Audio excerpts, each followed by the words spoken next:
अरिष्ट संतार्थः गणेशंबिका पूजन अपामत प्रणाय नवग्रहादि पंचलोपाल खोडश मातृका ओम भूर्भुवः श्री सदा सांबा शिवायः सपरिवारस्य लब्धोपचार्य पूजन दुग्धधारायां जलधारायां गन्नारस डाभजल अभिषेक ब्राह्मण पूजनं च अहंकरीसे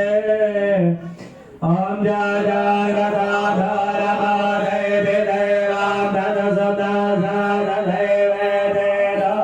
गाम ज्योति तन्मे मनः शिव संकल्पमस्तु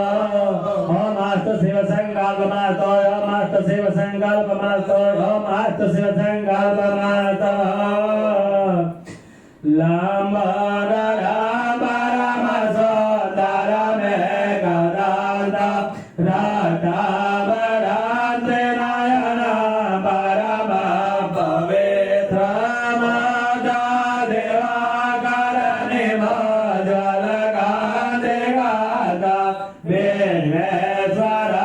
सकल विघ्नहरं नमामि शंभुं धनं धनं दे पुष्पं समर्पयामि नंदी का बस